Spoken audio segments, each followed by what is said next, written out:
Welcome to episode 2 of Constant Friendly Images. It's been a couple weeks since the last time I vlogged. Sorry, I'm new to this, getting used to the pace. I also got really sick, had some food poisoning. Anyways, you don't want to hear about that. You want to hear what I have to talk about this week, which is one thing and one thing only. I am here to talk about The Martian. I saw it last night, and this is not a review video. If you have not seen it, go out and just go watch it. It's great. All you need to know, it might be a modern science fiction masterpiece in my opinion. I don't know, I need to sit on it a little bit more, but it is excellent. And you will not be disappointed you went and saw it.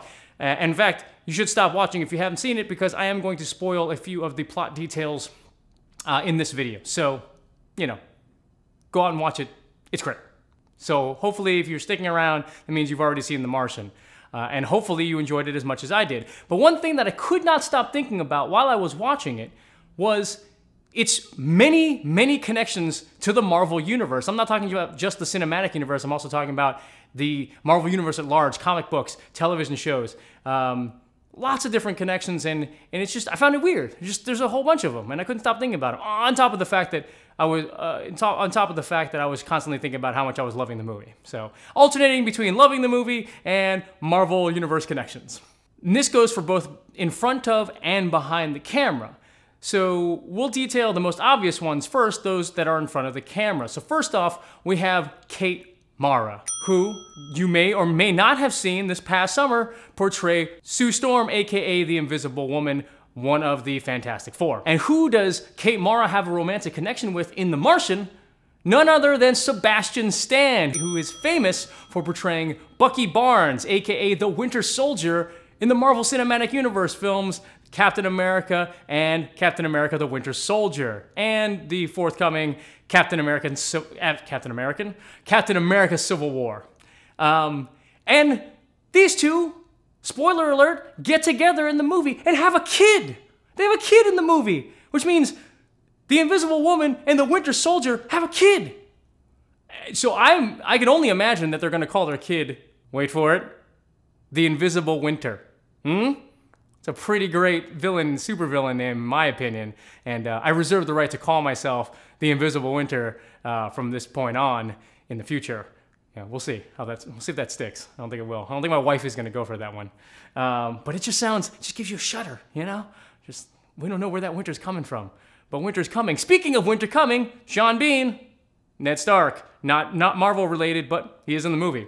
Third cast member who is part of the Marvel Cinematic Universe, Michael Pena, who we saw this past summer in Ant-Man. Oh, no, Daddy don't get scared. Better in Ant-Man than he is in The Martian, but still, Michael Pena, Marvel Cinematic Universe. Fourth actor in the Marvel Cinematic Universe, I'm gonna butcher this name, Chiwetel Ejiofor, I believe. Phenomenal British actor, seen in Serenity, Children of Men, just some great science fiction films.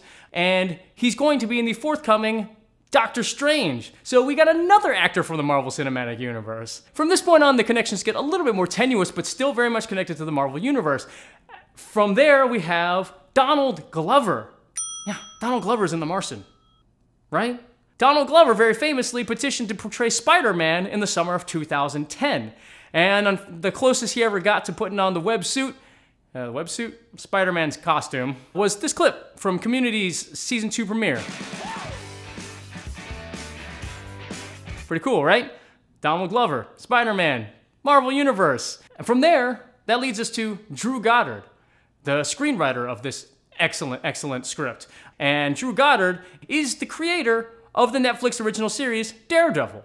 So there you go, Marvel Television Universe that Drew Goddard is a part of. But not only that, but Drew Goddard left production of Daredevil to go oversee and direct Sinister Six, part of the aborted Spider-Man cinematic universe that Sony was trying to do. So, you know, there's your Spider-Man connections. Drew Goddard, Donald Glover. Drew Goddard also, you may know him from having co-written and directed Cabin in the Woods. Excellent horror comedy film that he directed back in, I want to say 2012. I don't remember the exact year. I'm not remembering off the top of my head. But he directed actually many years before that and was shelved for a while. But one of the cast members in that movie, at the time a little known Chris Hemsworth, which directly led him to getting cast as Thor from Cabin in the Woods because of Joss Whedon's suggestion. So, you know, Drew Goddard's got tons of Marvel Universe connections. Also behind the scenes, one of the producers on The Martian, Simon Kinberg, who you may or may not know, oversees just about all of the Marvel properties that are at Fox Studios, including the X-Men universe, as well as this past summer's Fantastic Four. The last connection I'll cite is in the climax of the film itself. Matt Damon's character, Mark Watley, is it Mark Watley? The botanist, the eponymous Martian, even goes so far as to name check Iron Man. He literally calls himself Iron Man in the movie. So at that point, I think they were just completely conscious of all the Marvel connections because, again, I didn't read Andrew Weir's book, so maybe the character calls himself Iron Man in the book. I don't know, but it's pretty crazy. There's probably other Marvel connections that I missed, and if you can think of some, feel free to leave them in the comments. Point out how stupid I am for having missed it. I don't know, whatever you want to do, that's cool. But again, if you watch this whole thing and still haven't seen The Martian, go watch The Martian. It is excellent. I can't recommend it enough. I believe it's a true return to form for director Ridley Scott, who has had a series of what I would consider to be disappointing films. Ridley Scott directed two of my favorite films of all time, Alien, and the Blade Runner. Geez, Alien and Blade Runner.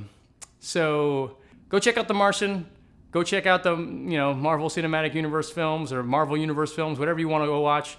Go read a comic book. Until next time, take care.